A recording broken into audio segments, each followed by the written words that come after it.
We are dealing with a fascist government. What is one of the most important things in this government? Fascist governments considered design one of the most essential pillars of their rule. This applies both to Mussolini's fascist Italy and Nazi Germany and Hitler. Many people know that Hitler himself was a painter. That is, from his youth, he was a designer and was passionate about design. In 1925, 8 years before he came to power, Hitler began thinking about the city of Berlin and how he could design a flawless and unparalleled city.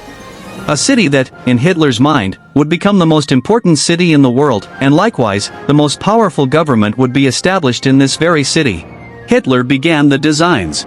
A city where everything was considered. He designed buildings for the city that would make people say, "What an incredible thing he has designed." Imagine, he took ancient Rome and modernized it. Hitler even chose a name for this city himself. He said, "This is Germania, the capital of the world." Some say Germania, but the correct term is Germania. A dream city that, for Germany in 1925, was a joke.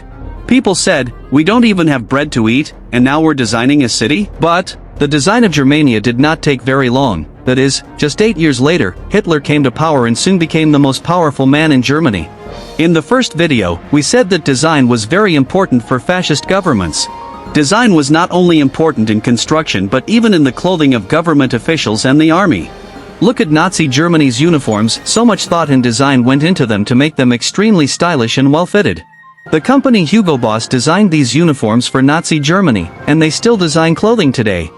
In terms of planning for the government and the regime's goals, Hitler played a major role, but he played an even bigger role in designing various aspects of the country. That is, everyone knew that whatever was to be completed had to receive final approval from Hitler himself. If he approved it, the design was ratified. If not, it had to go back to the drawing board. For example, Hitler himself designed the flag of Nazi Germany. His designs were all engineered, meaning they presented colors and movements that stuck in everyone's memory and were very attention-grabbing. Look at the Nazi German flag. Even among 100 flags, it stands out. Hitler said that German government employees, especially military personnel, should wear uniforms that not only made them look more stylish but also gave them an aura of authority. Grooming, hairstyles, and appearance were very important to them. These uniforms and the organizational structure that was created not only had an aura of authority and beauty but also demonstrated order and even instilled fear. That is, when you see the police, you feel anxious. They haven't broken or violated any laws, yet you feel uneasy. Of course, this has nothing to do with fascist or dictatorial governments today. Authoritative police are always intimidating. For example, the American police are perceived the same way. People become cautious around them. You must be familiar with El Salvador. It was a country full of gangs and criminals, but suddenly the government planned things in such a way that today, if someone sees the police, they become extremely frightened. We mentioned that Hitler loved design, but he placed great emphasis on constructing monumental buildings. He always said, "You can understand the civilization of a region by its structures. If they have built great things, they are undoubtedly civilized people." Among the various cities in Europe, Hitler had a strange fascination with the city of Rome. He didn't say, "We want to build something like Rome." He said, "We want to build the greatest city in the history of the world." That is, Rome, Paris, London, Moscow, and New York. These should step aside, because Germania will become the greatest city in the world. To pursue this goal, Albert Speer was appointed by Hitler to serve as the chief architect. Speer was essentially the second most powerful person in the design and management of Germania after Hitler. He had the authority to make most decisions on his own, meaning he held significant power even more than various ministers in the German government. In the plans for Germania, there were two buildings that were intended to make the city's appearance unparalleled. Two main streets, north-south and east-west, were designed, and these two buildings were placed opposite each other. The streets that were designed were 120 meters wide. Many people asked, "Why do we need 120 meters? They would say it was for the grandeur of the city and the magnificence of the military parades that were to take place on these streets. A width of 120 meters was very important. Germania would never have traffic jams because there were underground roads throughout the city. If there were any traffic, it would be underground. You must be familiar with the Arc de Triomphe in Paris. The design of one of Germania's buildings was similar to this but much larger. That is, the Arc de Triomphe in Paris, which is itself very large, would seem like a tiny building next to it. But the most famous building in Germania, designed by Hitler himself, is this. It has a gigantic dome whose peak stands 300 meters above the ground. In short, it was to be the largest building in the world, not in terms of height, but in terms of length and width. At that time, the Empire State Building had already been constructed, which was much taller, but this would be the largest building in the world because of the vast ground area it occupied. What was its name? The Volkshalle, which means People's Hall, similar to Volkswagen, where Volks means people and wagon means car, the people's car. Though it's not pronounced Volks but rather Folks. Now, how much floor space did this Volkshalle have? 100,000 square meters. Inside, it was designed to be like a stadium where people would sit all around, and Hitler would go up to the top to give speeches.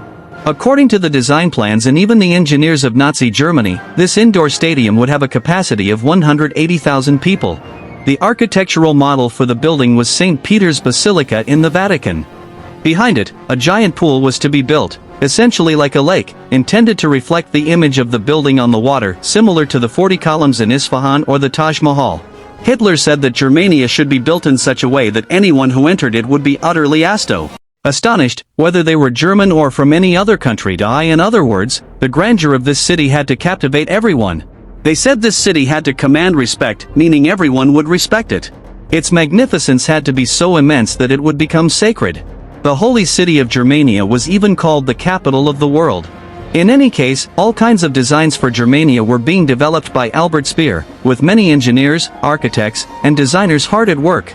Meanwhile, Hitler was juggling countless responsibilities. Germania was just one of those many tasks. Everyone knows that 6 years after coming to power, Hitler started the wars. He triggered World War II, and there was no longer time for this particular task of Hitler's, Germania. Despite the significant investment in design, engineering, and architecture, the city was never built because Nazi Germany was defeated. Even at the time, some engineers and experts argued that Berlin was unsuitable for such projects due to its soft soil, which couldn't support extremely large structures. Even today, some experts confirm that skyscrapers shouldn't be built in Berlin, let alone something like the Volkshalle. For example, when you look at Manhattan in New York, with its many tall towers, it's because the island is made of solid rock. Of course, there's also the risk of earthquakes. San Francisco is earthquake-prone. Berlin is not, but its soil is very soft. Today, you can find this large concrete block in Berlin called the Schwerbelastunskörper, which translates from German as heavy load-bearing body. This concrete block you see is a giant cylinder weighing 12,650 tons. Essentially, they dug a pit in the ground, placed this massive cylinder in it, and filled it with concrete to exert intense pressure on Berlin soil. The goal was to determine how much weight the ground could bear. Engineers predicted that after this concrete pour, the ground would settle by about 6 centimeters. However, they miscalculated. It settled 3 times more, 18 centimeters. That's when the engineers realized, oh no, what kind of ground are we dealing with? It was extremely soft. The engineers concluded that such large-scale constructions in Germania simply wouldn't work. They argued that if they insisted on building them, the ground would eventually settle, leading to a disaster. In the end, they had decided to select a new area for Germania. But the defeat in the war disrupted everything, and the new German governments weren't interested in pursuing such projects, nor were they permitted to do so. In short, we can see here that even the dictatorships of fascist regimes had a certain style and grandeur.